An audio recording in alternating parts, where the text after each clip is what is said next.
You can start your talk now, sir. Thank you. Okay. Thank you so much. Am I audible to all of you? Am I audible? Yes, sir. Yeah, okay.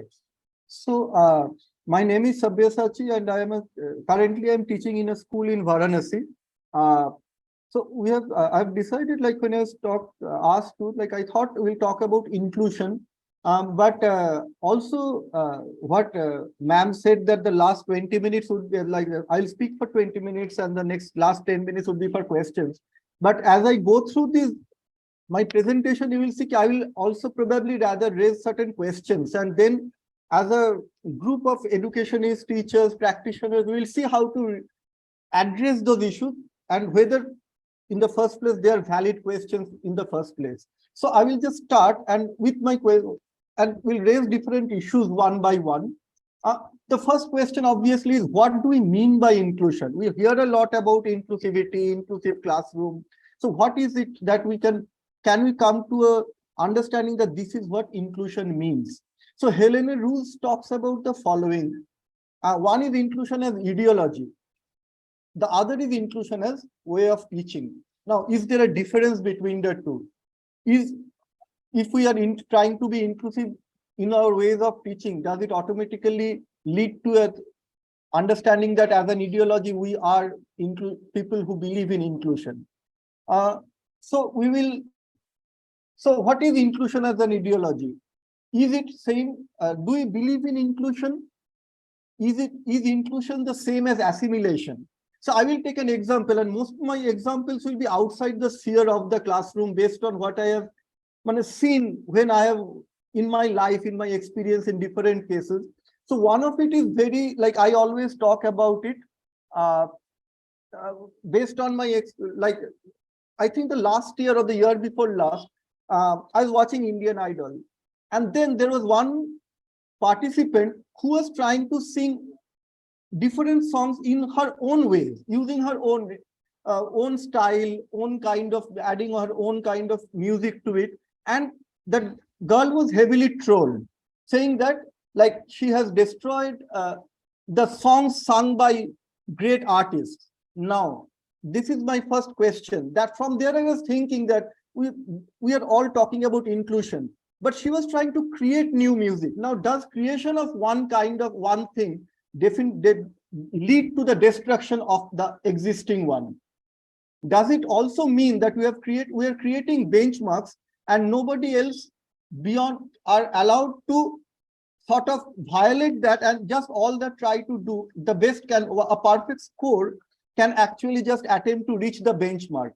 Now this leads to a question which can be related to more to the school education, that does mainstreaming then lead to producing copycats? Is that what we are intending to? So is inclusion trying to include everybody to produce the same outcome or the same product?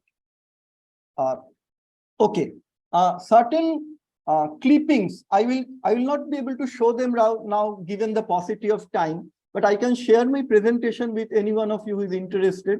So, but I will briefly talk about, if you have watched the movie Ratatouille and the critic Anton Ego's speech towards the end, you should watch that. Is available on YouTube, the clipping, and it talks about that what the critic's role is. And if we can replace the role, the word critic with the teacher, it will probably be still valid.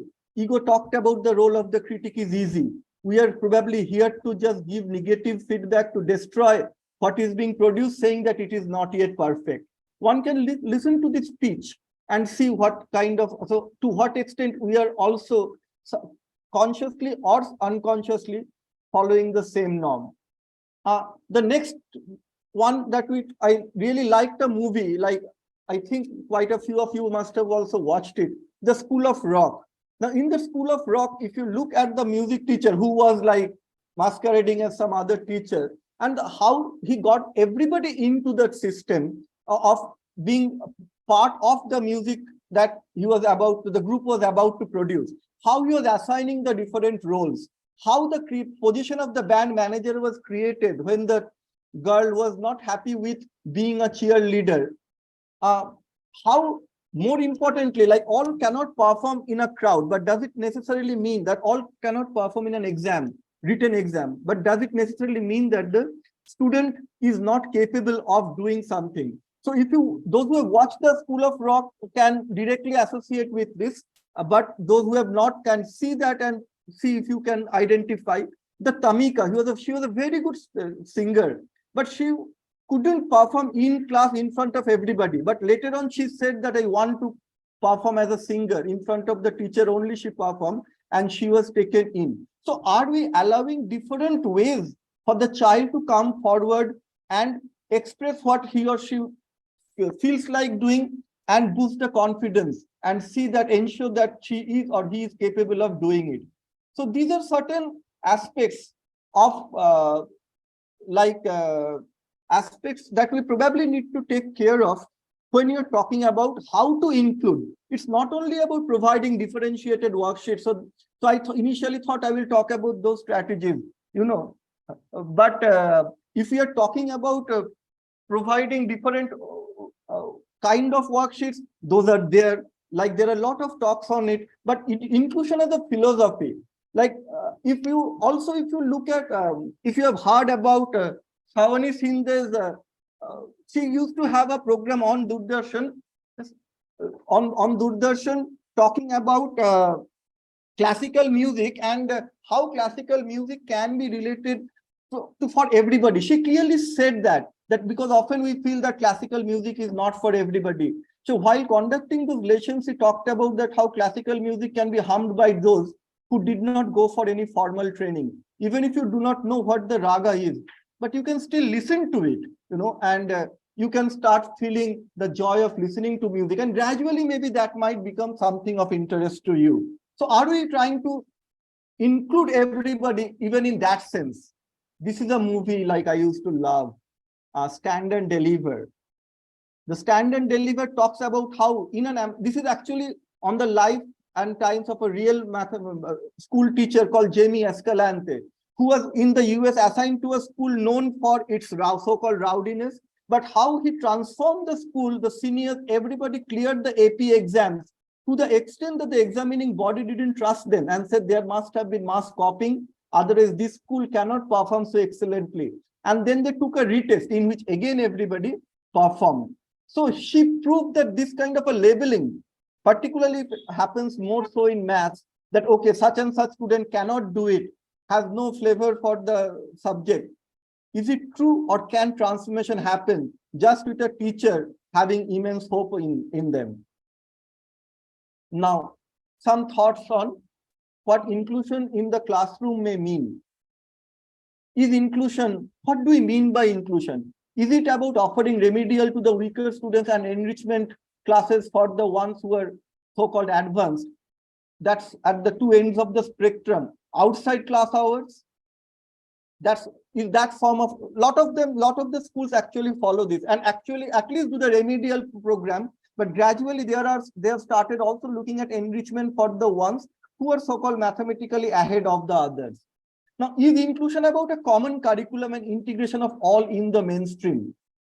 Is it that everybody has to follow a certain common minimum curriculum, and that is so everybody requires, and to do that, maybe the curriculum is sort of adjusted, but still it's a common curriculum that everybody has to work on it. Or is inclusion about adopting teaching methods so that there is acceleration for all the time? So so-called weaker student can also feel at the end of the class that yes, I took a step ahead. The so-called advanced student will also feel during the same class or after the same class that yes, I could take a step ahead. Now this question comes that is there any possibility that that inclusion run the risk of leading to further marginalization through homogenization of the content, the mode of instruction and nature of assessment? If mainstreaming is the focus, are we trying to include everybody so that everybody passes the written test?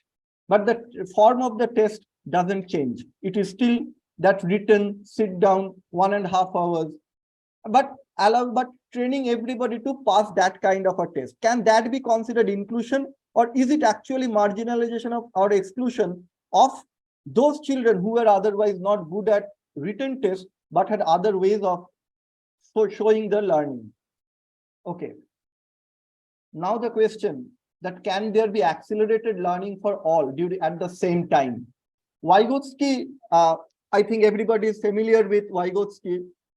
Here talked about enabling learners from moving from their level of actual development to their zone of proximal development. So what is level of actual development and what is the zone of proximal development are not fixed things.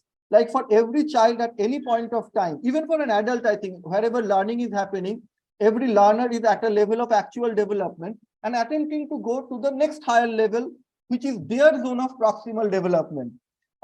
So Guinness also talked about, Paul Guinness talked about in a same way that when we are teaching, are all students being stretched and challenged? Are all students being required to operate beyond current capabilities? Are all students tantalized and puzzled? Are all students just about able to achieve with effort and support?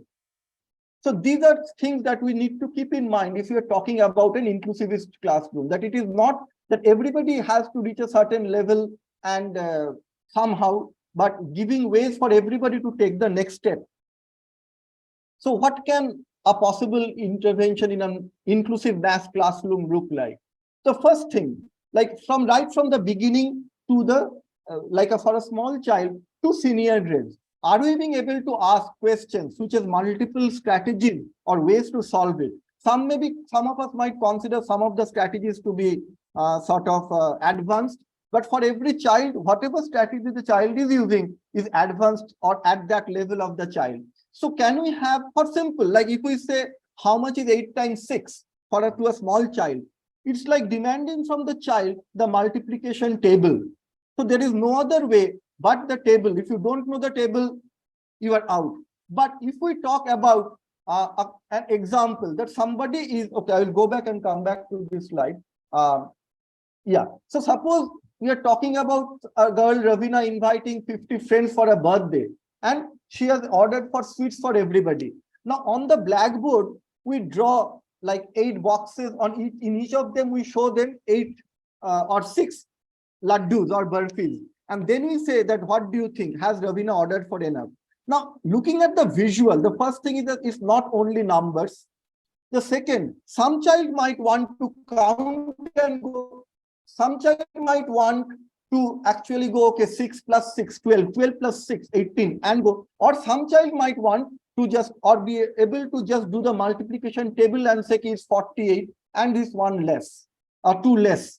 So there are multiple, but so when you open up an open-ended question, so we are including everybody in problem solving. So are we being able to do that? And if yes, to what extent? The other thing is that, are there levels, when you frame a problem, are there multiples of the first one talked about, okay, like the same question, but at the strategies can be different. But there can be another kind of inclusivist question where we can ask different classes or even students in the same class, different questions. I think one of the questions which are easily available on the internet, and many of you again might be familiar, is called the locker room problem, or we have talked about the 1000 window problem. So I'll just share quickly in a minute what the problem is and then proceed. This problem talks about that. Imagine there are 1000 windows in a room, in a house, in a fort, and every morning the first person comes and opens all the windows. Now there are 1000 people to look after those windows, and the first one opens all of them. The second one works only on the multiples of 2 and closes them. The third works only on multiples of 3 and changes their position. It's a nice problem if you can look at and see that what the problem tells. Effectively, it finally asks that how many of those windows would be effectively eventually open at the end. But that's a tougher problem, the highest level. But can we then split it up and say, okay, given an employee number, which of the windows it will work on? Given a window number, which are the employees who will work on it? So you can start talking about factors, multiples, prime numbers, co-primes, and gradually reach that final level of a question. So these are anchoring contexts where the levels, the questions can be asked at different levels compared to the first, when the same question can be solved using different strategies. Now, so that's one way of opening up the question. How do we frame questions, design questions? The second one is, how do we aid the children like I will come towards the end that rather than assessment, somebody talked about, can we have assessments? Can we assist the child to a certain extent so that the child doesn't get, like, okay, I got stuck somewhere in one place and I couldn't proceed beyond. But if somebody could have just helped me proceed beyond that, I could have completed the entire problem, the rest of the problem. So can we give some support? So the first thing, can we allow use of calculators or all other prompts, to particularly to those who have difficulty in computing?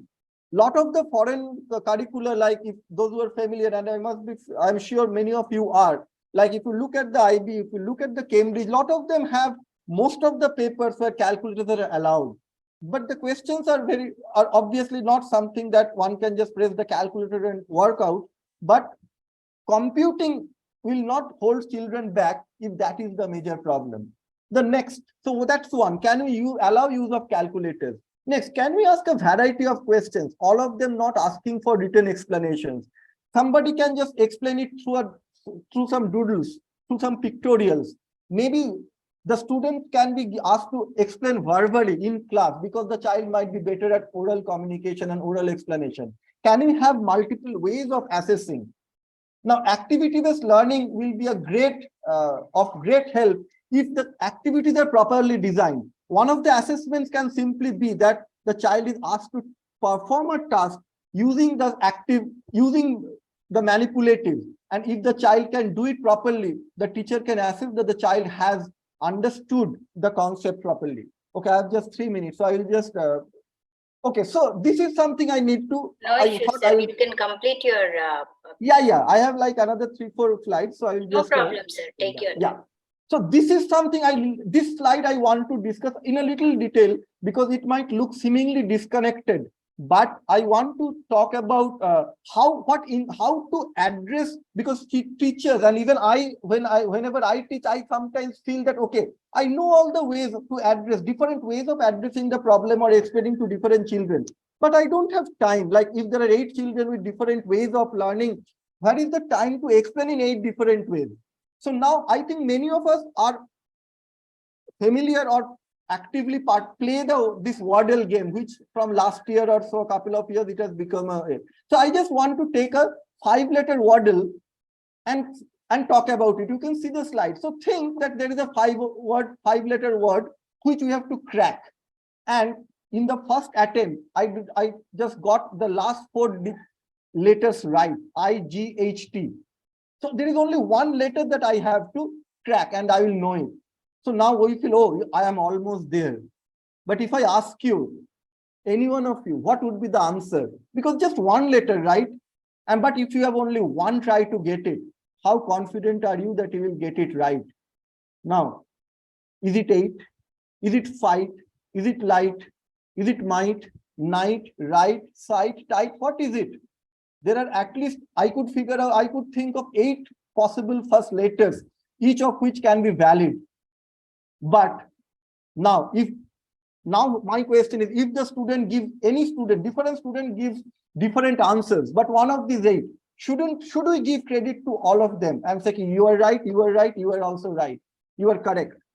But hey, on the computer recognize only one correct answer.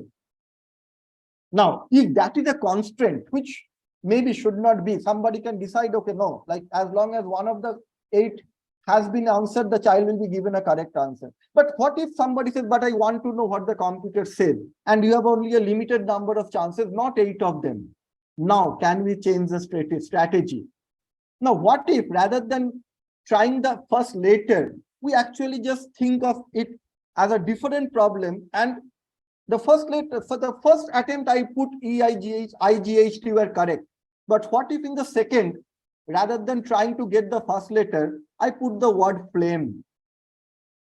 Now, if it's F, L, M, or E, they will show that, okay, one letter has matched, though may not be in the first place. I know the answer. I can get it right in the third A. If it still doesn't match, let's try rents.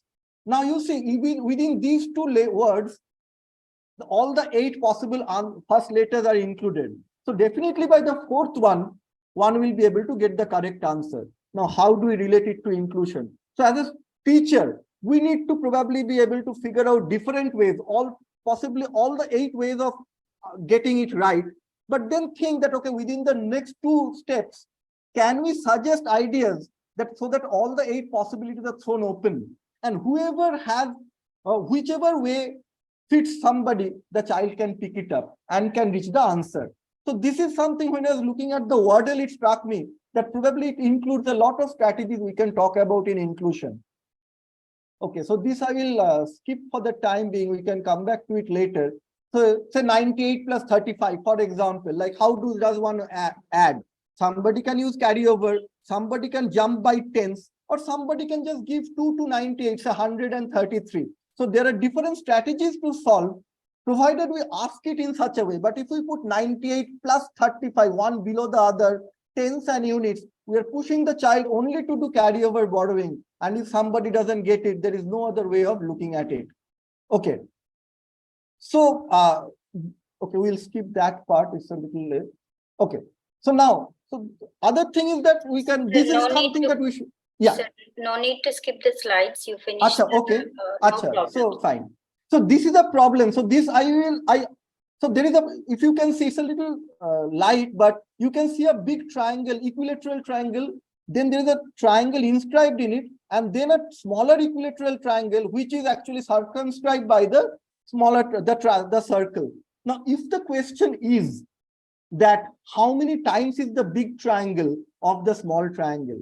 Now, most of us often, in my experience, have tried to use mensuration. We drew the altitudes, use the idea of mensuration and the altitude, that the fact that root 3 by 2a is the height of an equilateral triangle with side A, and then try to use maybe similarity, maybe different ideas. But what if we rotate the smaller triangle and just put it so that the 3 vertices touch the 3 points of tangencies? You can probably then clearly see, using transformation geometry, that the bigger triangle will be 4 times the smaller triangle. So are we asking questions? What does it mean? If somebody uses mensuration, that's fine. But if somebody can answer it with using rotation, then also it's great. So are we asking questions which have multiple ways of looking at it? So one can use mensuration, geometry of similarity and circles, as we said, or transformation geometry. And either way can solve the above problem. So can we really allow such questions where different approaches are there? And even if we feel there is a hierarchy that, okay, this is a superior method, which need not be, it may be superior to us, but for some child, something else might be the correct order of ranking them. But eventually, even if the child accepts a so-called smarter method, but that can happen later, you know. So how to perform, so how the next, so this is one of the, I talked about how to frame questions in different aspects, how to allow for multiple strategies, how to allow for multiple ways of assisting a child, wherever the child is getting somewhere a block and not being able to go beyond, despite the fact that everything is clear beyond it. So the next one is that how do we do all this in a classroom? Because, okay, like as a single teacher, we don't have, it's a big classroom. The advantage of working in groups come into the fore. You know, like sometimes, and how should the groups be? Should it be homogeneous? All the so-called advanced kid, at least in that topic together, and the ones who are struggling in that topic together? Or should it be a mixed group? It can depend. Like if the purpose is that peer learning, during that time we can have heterogeneous groups. Now, often it happens that the so-called smarter child might be saying, I have got it. But then the teacher should, in the beginning of all activities, say that it's a group activity. A group can only raise the hand when they are sure that everybody in the group has been able to understand it, so that if the teacher calls anyone from the group, the child will be able to explain. So now that the so-called smarter kid will also know that my knowing is not good enough, I have to talk and wait and explain to everybody so that there is peer learning, everybody at the end of it understands it. Now, sometimes for some children, even after that it may not work, then we can actually have homogeneous groups, and then the groups which have already got that idea can be given a higher level task or the next level task or the next problem, while the teacher can go to that few who are yet to be there and work with those few children in a homogeneous group and clarify and get the help those children understand what they have yet to be. Okay. Now, how will assessment look in the inclusive classroom? Now, so do or can assessments, more so the mostly prevalent form in which they are administered, lead to exclusion. Like for me, I can tell for myself, like I have often been someone who is much better probably when I speak, not only the monologue, this is like a monologue, but if it's a interaction through the questions, my ideas formulate much better. So I often have even explained to my classmates better in a way when they had struggled in certain concepts. But eventually it has often been the case that they have performed better in the pen and paper exam because they could grasp it and convert it into a written when the assessment is in only written form. But for me, that conversation mode works better, but there was hardly any scope for that kind of a assessment in our curriculum. The next is that we'll nowadays talk a lot about formative assessment and summative assessment. We say, okay, before every summative assessment, there should be at least 2 or 3 formative, which are for learning, and summative is of learning. All that we are familiar with, okay, fine. But my question is that what are formatives? Like, suppose the final summative will have 4 chapters, and we are asked for after every chapter to have a formative. Now, is a formative a shorter summative? Is it a summative on a shorter syllabus, or shouldn't the nature of the questions be very different in a formative test itself compared to the summative? Should the formatives have space for the children to help to get assistance in a much more than what they will be in a summative? So should the questions be more guiding, helping the child to go towards the approach the summative, or are they shorter summatives on shorter syllabi? Okay. Now, to conclude, like towards the end of it, I also want to talk about there are a lot of social inequities in our system, and which also actually affects classroom learning. Like like in a city, even in a city, like unless there is a very homogeneous kind of a class, like there are children who have to do a lot of household chores before they can come to the class. Who gets the water for the family from the water source? Where in the village or the town is the nearest water source? Is it far from that where the child is living? Like when you're talking about, unless there is equal access, we cannot expect equal outcomes. So does this kind of kids always have to skip school? And are we doing anything about that? Yes, we are providing midday meal, but only for the child. But is it good enough for the child to be sent to the school? Or do we have to address other issues as well to ensure that nobody is missing out? Okay, this is finally a question that I have from my experience as somebody, like this is more personal, I will say, but I will end with it. As somebody without a B.Ed, I have often been asked to conduct workshops, like for teachers, for children, but most schools, at least in the Indian curricula, and that is the reason I have mostly taught in the international curricula, is that they say, because we don't have a B.Ed, we cannot take you as a teacher. Now, I am not saying that a B.Ed is not important, but cannot there be multiple other ways from which some people at least can gain experience, which will be valuable to us as a community? Like when I studied in JNU, not in this particular international studies department, but I remember that during those times, like it was like 25, 30 years ago, like Mujkund Dubey had just retired from as the foreign secretary from Indian Foreign Service. And in the School of International Studies, he was asked to join as a professor to teach international relations. Now, he was not somebody UGC NET qualified. He was somebody without a PhD, without a lectureship qualification. But who is actually more qualified than the foreign secretary to talk at the practical level about what international relations is all about? Now, should we not be able to, similarly, if you are having an experienced banker who wants to just come out and move into the academia and wants to teach in a school, shouldn't that person be asked to join without a demotion, at least by paying the B.Ed scale, saying that, okay, we have what you have is as comparable to a B.Ed, to talk about finance and economics?